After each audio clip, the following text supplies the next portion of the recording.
to treat 10 billion galaxies, and are we aiming to learn something else? Because if it's just, you know, to do incremental science, okay, it's interesting, but maybe you're not learning anything. So thank you so much for your answers. I think it's time now to move to the debate, so we can give the word also to the other speakers. Before we do that, I would like to introduce Carles Sierra, who will also participate in the debate. So maybe the panelists, Carles, Nanda, and Andreas, if you would like to turn on your videos, thank you. So we have here Carles. Sorry, I said that with a stupid British accent, Carles. So he is the director of the Institute of, it's the Instituto de Investigación en Inteligencia Artificial. So he is not an astronomer, but he is an expert on artificial intelligence applied to many different fields. And he is also the president of the European Association of Artificial Intelligence.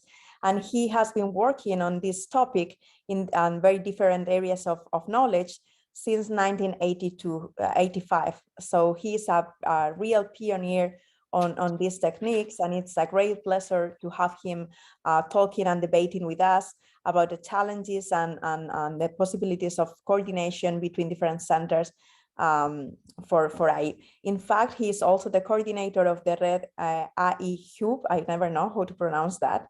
AI Hub, which coordinates all research groups of artificial intelligence from CSIC. So, Carles, maybe you want to say a few words before we start the debate? Yeah, well, the first thing is thanks for inviting me to this debate. I'm learning a lot of things. It's fascinating how you apply different techniques on astronomy. It is really, really very interesting. As you said, I don't know anything about astronomy, but I think I can comment about some of the challenges that were presented today. But before that, maybe just a few words about this coordination mechanism, because you wanted me a bit to bring into the debate the possibilities of working together in a sense. And as you said at the end of my introduction, I mean, I'm coordinating this AI Hub network of the CSIC. This is a network involving above 70 research groups, more than 35, well, around 35 research institutes of the CSIC, and more than 300 researchers. So this is a group of people that are interested in AI as such. So it's a research on artificial intelligence, but also the application of AI to many different domains. It could be astronomy, as you have discussed in the presentations, but also to biology, to the folding of proteins, to health, to so many fields that are interesting for researchers within the CSIC. So this network has been created with the objective of allowing or helping multidisciplinary teams to be formed within the CSIC. What is this network bringing? I mean, things like infrastructure. You have been talking about the need of computing power in order to do your analysis. I mean, there are a few clusters within the CSIC that are put to the service of the different research groups. We are also trying to look into relationship with industry, connections of artificial intelligence and the society in general. We are organizing summer schools. We are planning for one now in July in Palma de Mallorca on science using artificial intelligence, but also on the education on artificial intelligence. We need to teach artificial intelligence to the people at the high school level, at the university level. We started a number of degrees in Spain this year. One in San Sebastian. There is one at the UPC in Barcelona, another one at the Autonomous University. So there are movements into preparing more engineers in artificial intelligence because they are needed in many fields. We are planning for a Daxel seminar. We are giving some introductory grants to master's students. And for instance, out of the 13 that we gave this year, 4 come from research institutes on physics. So one of it is in where our host today, Elena Dominguez, is. Well, actually, she is the one leading one of these introductory scholarships. And we are preparing a very large request to the European Union on a co-fund grant that is up to 10 million, in which you can have 30, 40 PhDs working on a particular topic. So we are thinking of preparing something around artificial intelligence. So having some of the PhDs or postdocs, we still have to decide on astronomy and artificial intelligence could be something interesting and that we can channel through this AI Hub. So there are other things we can say. I mean, but at European level, just a few mentions. So before we go into more questions, there is a special interest group on artificial intelligence and space in general, not astronomy, but space in general. And this is within a network called CLARE. And that group of people, many of them coming from the ESAs, from ESA, are organizing yearly events in which they meet and they discuss the use of artificial intelligence in the context of space. Another movement that happened recently is, well, the creation of ELIS. ELIS is a network of institutes, well, I would say network of cities, where there are research groups joined, clustered, in basically interested in machine learning, not only machine learning, artificial intelligence in general. So there is one in Spain that appeared in Alicante. There might be others popping up in the next, I would say, couple of years.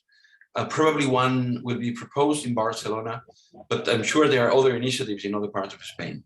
So this is something that may be interesting for you to keep in your radar, like working with the groups that will be creating these nodes at European level. That will bring in resources in terms of scholarships, postdocs. So it's another opportunity for people interested in machine learning. Many of the associations at European level are being now grouped into something called ADRA, A-D-R-A. And this is the clustering of efforts on data, robotics, and artificial intelligence. It is something promoted by the European Union, European Commission, I would say, in terms of having a single voice for all these fields. So that voice has been already created and is the president of this ADRA association. And that will be very important to keep an eye on that for everyone, because ADRA will be informing the European Commission on the next investments on artificial intelligence in particular. So the PPP, the private-public partnership on artificial intelligence, will be informed by this association. So this is an important element of strategic element, I would say, in the landscape for you guys. As you said, I'm the president of EURAI, which is the European Association of AI, that comes from the old past, I would say, not just the more or the newest techniques you have been mentioning, basically in deep learning. We have a conference, a yearly conference in Europe called ECAI, it's the European Conference on AI. It has been running since I would say 74, because at the beginning it was in the UK, but so it has a long tradition. Of course, now deep learning is kind of devouring, eating other fields of artificial intelligence, and is growing in a very fast way.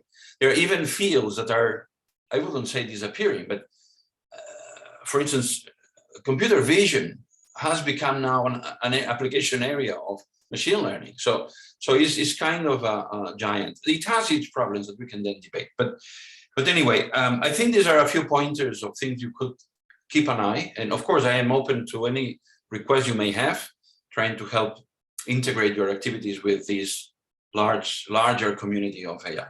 So I will stop here, and then during the debate we can then say more things. So, thanks. Thank you so much, Carles, for this for touching all these topics that indeed you sketched very well many of the points that we wanted to debate today, and we will talk about them in more depth. So maybe we can start by the beginning, like how was your how did you get in touch with artificial intelligence? How did your research in artificial intelligence started? And maybe Andres, you can tell us a little bit about your experience and the challenges you face when you started doing this kind of research. Well, indeed, I was well in contact with machine learning a long time ago. So when I started my PhD in 1999, I started doing some things on machine learning, and it was so it was not the best time for machine learning. So I remember you had to code your neural networks yourself. You have to train them, and they were not really working. I mean, they were working, that you could solve problems. I remember I published a few papers on applying that for essentially accelerating some problems that were part of larger problems, so that they could be put inside much bigger codes. And they are still there, so they are part of codes that are being in use at the moment.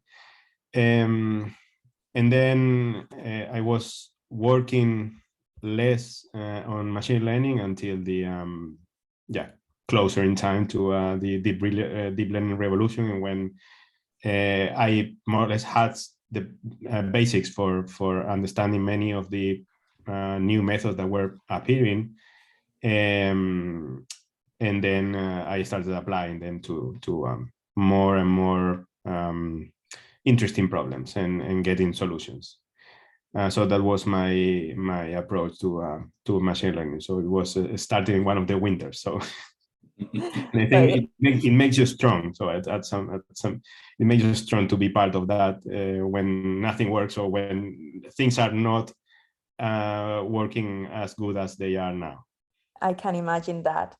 On the contrary, Nanda, you said you have recently been involved with machine learning, and that actually you are not an expert.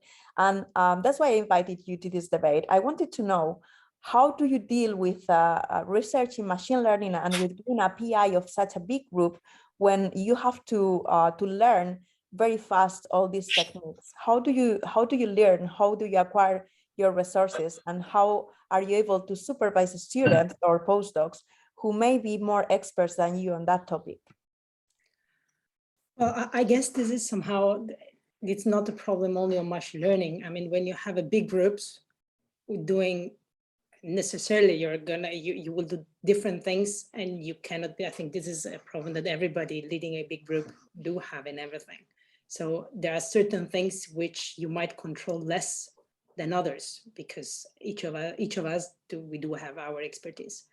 In this case, this is something, fortunately, in my group, I have now 3 people which are experts, can help from a technical point of view, the student, which is currently probably more expert than I am at this moment in machine learning. Now, the point is that at least for what we use machine learning, which is apply this to the physics, on the understanding of the physics of certain object or population or things we want to use, it's extremely important to have the physical background behind to interpret what you're looking at. And this is something that only with an expert in machine learning, this will not work. Will not work because an expert, a computer scientist, can know very well which is the good solution for your problem, but you need to be able to understand which is the problem and put it in a certain way such that the computer scientist can understand then which kind of resources he needs to apply to this. And this will depend on the physics that you know of the subject. So said in other hand, whatever, especially things which are multidisciplinary, which is in this case something that needs knowledge on different things, of course, you have to learn a bit of everything and try to understand, have the big picture. I will not, of course, I'm learning a lot, I'm reading a lot, and it's something which also I like, and it's stimulating a lot, because I need to read things of which I understand 50% of it, but every day I will understand a bit more. And I need to supervise people that know way better than me this, of course. And this is the good thing of somehow collaborative effort. And I think it's what makes things interesting and funny to work, I would say. Mark has raised his hand, and also Andres, and this is perfect. This is just what we wanted, open up the discussion and speak between us. So Mark. Yeah, so I just want to say also that, you know, people should feel free to ask questions or give elements to the discussion. But I think, Nanda, you're touching a very nice point, which is how do we want these AI techniques to enter our community, is by providing some AI background to astrophysicists, or by getting help from machine learning experts, and then in a, you know, collaboration in an interdisciplinary aspect. And I think, you know, as it is moving now, because what you are saying is that it's more efficient, at least, to have these astrophysicists with some machine learning background. But however, this poses the problem of, are we really exploiting all the knowledge in the machine learning community, or are we just applying things? And also it poses the problem of, if we have these, you know, data scientists, astrophysicists, we are also creating a new kind of research profile. That it's people that are very linked to data, that work with the data, that generate, solve problems with astrophysics background, but these people need then to find a job in our community. And how do we give them this job, right? How do we, you know, understand this career? Are we ready for that? I don't know, right? Because these are, you know, specific backgrounds that are being created now. I think I tend to agree with Nanda in that the secret is to build up multidisciplinary groups. And I appreciate very much your introduction, Nanda, for those that we do not understand anything about compact objects. I mean, it was very interesting to learn something about that. So I think this is happening all over the place. I mean, in neurosciences and artificial intelligence, so there are multidisciplinary teams in law and artificial intelligence. So there are many topics that AI is touching, because it's a very transversal technology that basically what you build up is multidisciplinary groups. I think this is in the long run the most efficient way of building science. I mean, science is more and more the work of people, of groups of people, not of individuals, and in that sense, and also because not everything is deep learning and not everything is machine learning, actually. So there are many other techniques that sometimes, if you are not an expert on artificial intelligence, you may not kind of be aware of. And therefore, having this collaboration with AI may help you understand some of the challenges that is happening. Because we talk about data-driven AI, and this is very important now.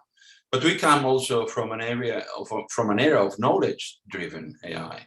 And actually, many of the current problems that some of these data-driven systems have is because there is a divorce between the two fields. And the big challenge now is to put together the data-driven approach and the knowledge-driven approach, so that we give semantics to what we are looking at. Because many of the issues that you have mentioned, and actually, I think, Mark, you pointed out to several of those, come from the simple fact that there is no real understanding of what is being analyzed. And there are many examples about that, not just in adversarial learning, in which you classify correctly things, but then you take an image, you add some noise, random noise to the image, and the thing completely catastrophically fails in classifying the image. So there are many elements that come from the lack of semantics, or the overstatement about correlations. I mean, there are these examples in which you train, everybody knows about that probably. You train to distinguish between cows and camels. And then you put hundreds of images of cows, hundreds of images of camels. But then at some point, you put a camel in the context of a cow in a Swiss mountain. And then it classifies it as a cow, when it is obviously a camel. And the thing is that there were correlations between cow images with the grass behind them and camel images and the sand behind them. So what the system learned is to distinguish between grass and sand, not really cows and camel. So there are all these problems that bring up the idea that all the knowledge that, for instance, you have in astronomy, the physical models that you have learned from centuries, their integration with the data is a challenge that has to be done. And I think multidisciplinary teams are the best ones to to kind of answer those challenges. I leave it here. Yeah, in fact, I would like to stress that, because I mean, there is a difference between standard machine vision that you use for self-driving cars, for instance. You really don't care why the system is detecting a car or something like that. You just need the system to detect the car. And on the other hand, in physics or in science in general, we are used to working with models, or in many cases parametric models, from where we want to extract parameters that we understand. In our case, for instance, I don't know, you want the temperature of a star, you want the mass of a star, and things like that. So this, how to mix the two things together, how to mix the data-driven methods together with the knowledge we have about the models we want to use, is interesting. And I think there are some hints that probably using just losses, the appropriate losses for the training, is an important avenue to understand. And in many cases, if we do that, we can just train with data, with observed data, and do a self-supervised methods. And the supervision is provided by the theory we know, or the theory we want to apply to understand the observations. And I think that's important too. That's an important distinction between deep learning or machine learning applied to science than applied to more, probably in many cases, even more complex problems. Because for instance, distinguishing a dog from a cat is a really complex problem. You cannot build the physical model for that. It's impossible to do that. But we can build a model for a galaxy, or a model that is sufficiently appropriate for a galaxy to extract the information we want from the observations. If I can take your example of the cats and dogs, you say it's very difficult to distinguish them. A kid distinguishes a cat from a dog after seeing a cat and a dog 3 times. So the kid doesn't need a million images of cats and dogs. And this connects to some of these movements now that is not about big data, but about small data. And this connects with the notion of sustainability. I mean, for many, I think it was Mark mentioning, I mean, why do we need to go from 1 million images to 1 billion images? Probably not. Probably what we need is much better machine learning techniques that are capable of learning from small data in a similar way as humans do. And for that, we need the integration with, I think, knowledge models. Yeah. Yeah, that's very interesting. Guillaume has raised his hand. Would you like to say something? Can you hear me? Yeah. Yeah. So for me, it was exactly going in that point because, well, for my specific research, I'm trying to search for really metal pulsars with metallicity lowers and -3, which are really rare objects, right? And one of the problems also that we are facing right now is, first of all, we don't have a lot of data to train our machine learning methods, and theoretical model are not reliable, unfortunately, for these tasks. We have to rely on observational data. Unfortunately, all of the data, either that you use for training or you give in the input of your machine learning, are both heavily correlated with strong observational uncertainties. And so one of the things also that we didn't really have mentioned is a problem with these big uncertainties, which is not necessarily present in machine learning industry in general, and maybe not in any other kind of science, or maybe not at this scale. So yeah, I would like to get your thought about this.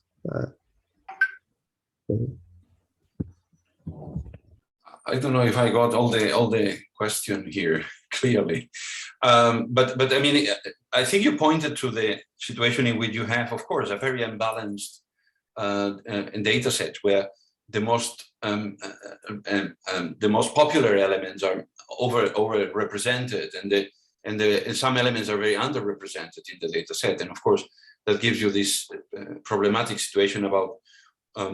Okay, you can classify correctly 95% of the cases, but actually you're not classifying correctly the 5% of the cases that you're interested in. So, and this is a big issue, is on the representation of the data elements. What I would say is that this is a real problem. Is how to assess the quality of the data set. But I would say there is, again, another approach to this situation, which is, for instance, in medical data, it happens a similar thing. So the most frequent diseases are overrepresented in data sets. And then maybe the system detects a kind of cancer 93% of the cases. A medical doctor detects 89% of the cases. So you could say the machine learning system is better than the doctor, but the doctor maybe has the capacity of detecting the rare cases, and the machine learning is not. And that means that and this has happened in Australia in a recent example, it was a couple of years ago, so that you combine the machine learning method and the human expert. So you are not in 95 and 89, but you move to 98%. And that means that the final mile can be done by the combination of techniques and human experts. I could say models again here. So I think this confluence of both areas is a must and is a challenge that we need to address. Yeah, all of you have mentioned interdisciplinarity. What about collaboration between different research groups and institutions? What do you think will help your research? How can we coordinate networks to put in common analysis tools, maybe even codes and data sets? To me, one thing is research is moved by PhD students mostly. So there is a lot of energy in the young ones and the postdocs. For instance, the idea we have for the co-fund, when we are going to apply it at the CSIC level, is that the postdocs or the PhDs will be multicentric. So the idea would be that it will be necessarily more than one advisor, and there will be more than one advisor coming from different fields. And I think postdocs and PhDs could be the enablers of the collaboration between different institutes. I believe very much on that, on concrete people building bridges between fields. That it's a very interesting suggestion. And now that you mentioned young researchers and students, maybe we can touch the topic of teaching. So should we incorporate all these techniques related to artificial intelligence, and up to which level in university grades and master courses?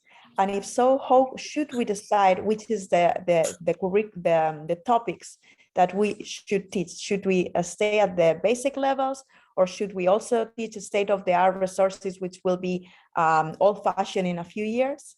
Andres, maybe you can give us your opinion on this.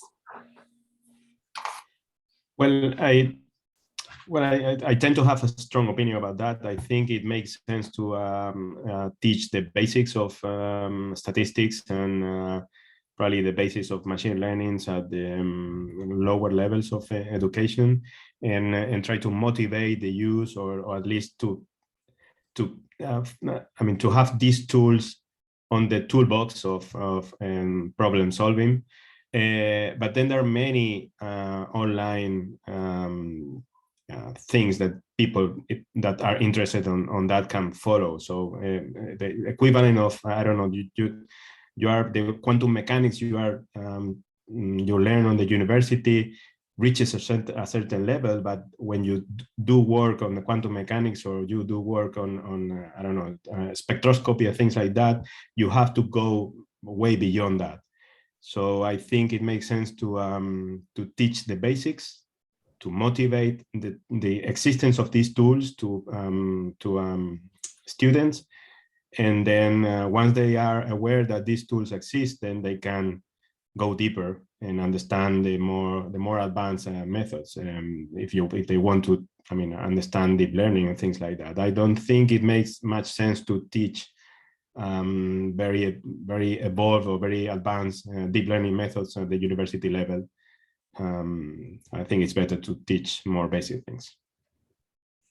What I'm afraid about that is that there's so many resources online that sometimes it's difficult to find out which one is the best option for the level that you have, but also for a completeness or a quality of the content.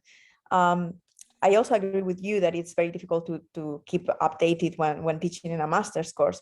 But I'm afraid that if we leave students to learn on their own, first, they will use their free time to go out drinking beers, which is what some of us would do.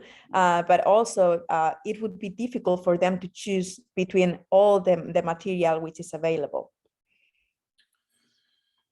So I'm talking too much maybe, but there was a meeting in 2019 promoted by the UNESCO on the relationship with artificial intelligence and education. There were experts from above 100 countries meeting there and discussing how should AI be taught.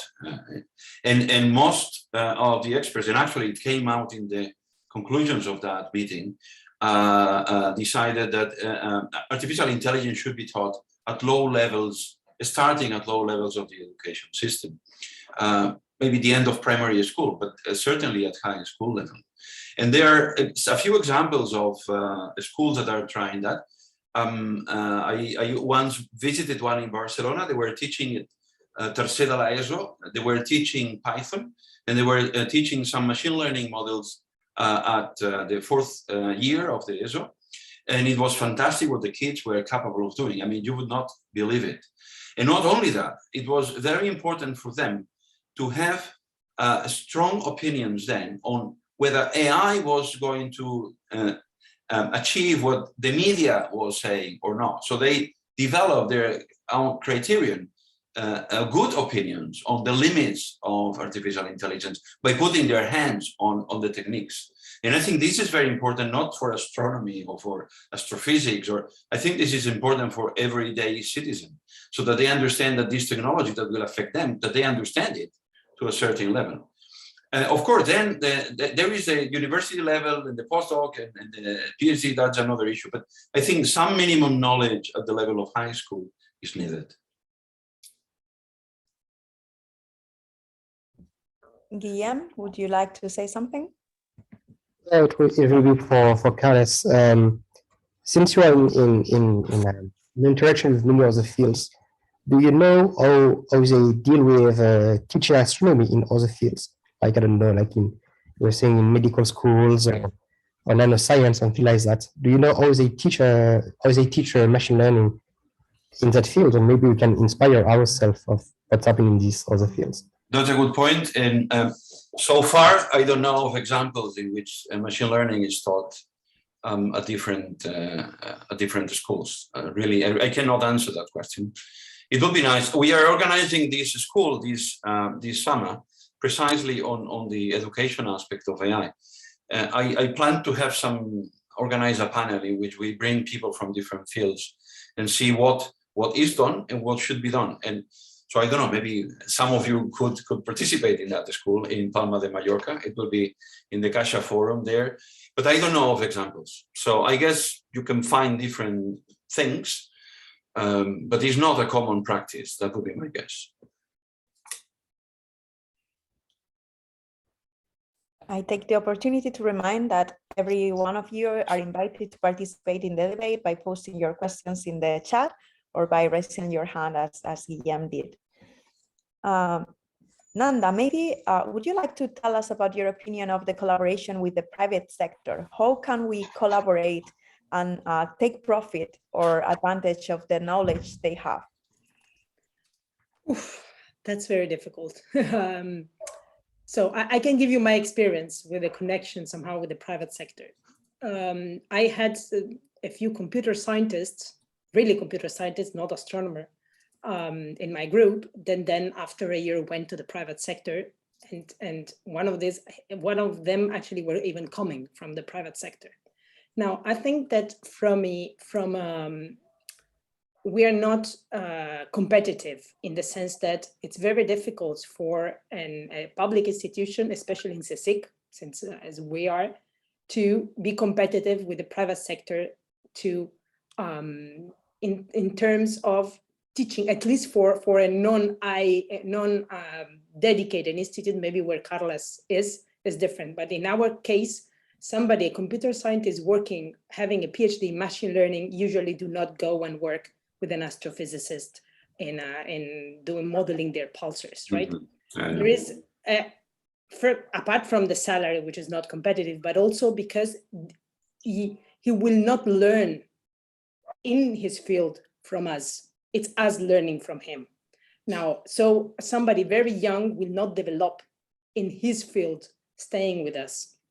Now, all the people that I could manage to bring in to make the group really interdisciplinary was trying to push in their curiosity for astronomy.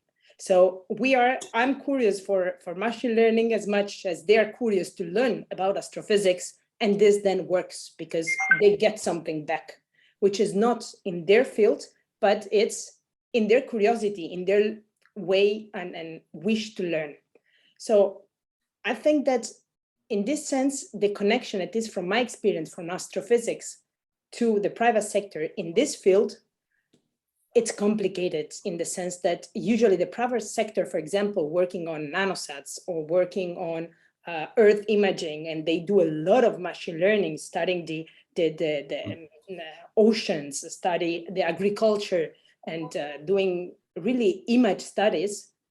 Their level, it's way higher in this field than what would be somebody working on machine learning from an astrophysical point of view, because they dedicated their life in this. We didn't. We dedicated our life in studying physics, and this is a tool for us. For them, it's their every. So I'm not sure whether this, just to conclude, my point of view is that I'm not sure how much in this field, in the machine learning field, we can really give to the private sector. We can get a lot, but it's very difficult to make them come. So it's a bit, at least from an astrophysics point of view, I don't see this happening often very soon. Let's put it this way. That's my opinion, at least. Mark, Maybe Mark. Well, I'd say that it's, I mean, I think it's not totally true, because as you said, for machine learning research in the private sector, you're looking is for challenging problems. And I think we do have challenging problems. And I think one particular good thing that we have as well is that our data is free, and our data has non-ethical issues, which lots of data do have. And we can provide billions of, we have terabytes of data, let's say, and without ethical issues, and with no proprietary rights. And so if you can come up with interesting issues, which we can, this can attract people to collaborate, and because some of the methods that you can develop for analyzing this data can then be extrapolated to other more practical approaches.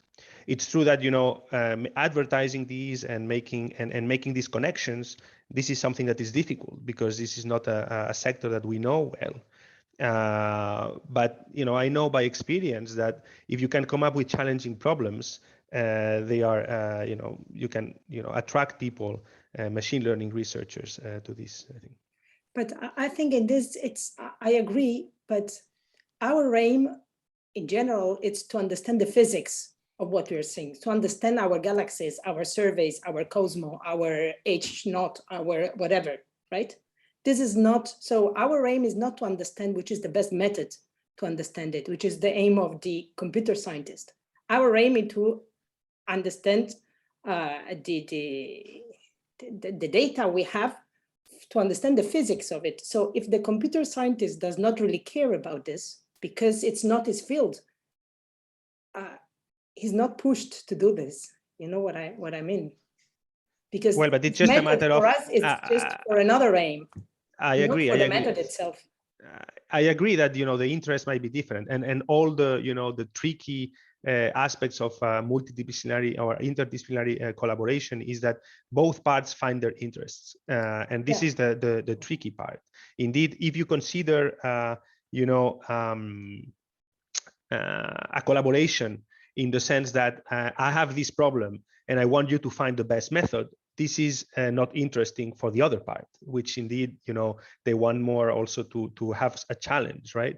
But if you manage to put the problem in the way that is challenging for both and interesting for both, this is the tricky part. But you can kind of pose the problem that way, in the sense, I'm offering a challenging problem, which is the final goal is to understand this physical problem.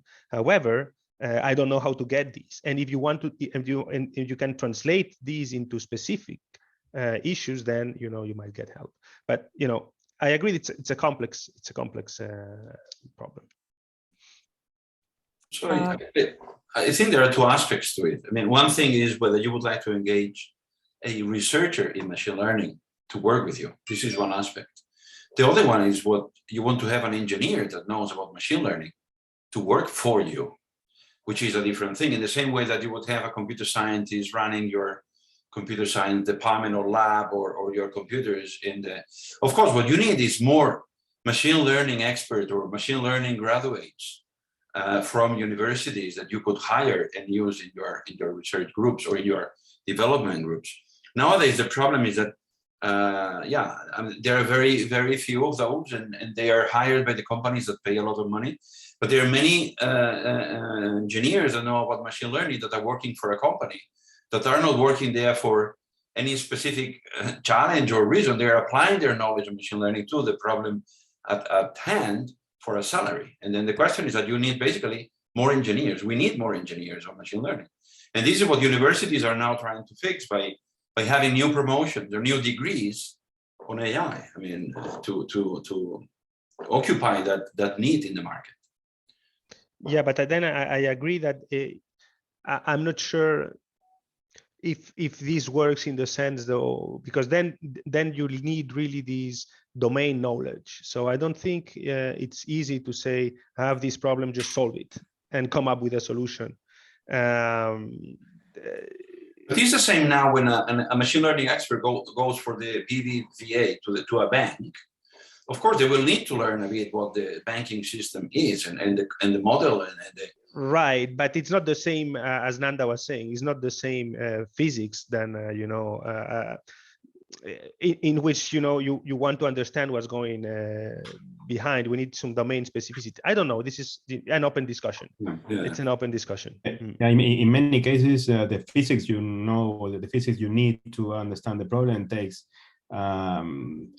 a few decades to really understand well. So I mean, you cannot expect a machine learning expert to enter into the field and try to understand what are the important physics for that. So in some sense, you need the two parts. You need the machine learning part and the physics part to talk together and find a problem. But then that's the issue of Nanda was raising, that then you need the machine learning people to get interested in solving our problems, even though we are the ones giving the physical interpretation to that.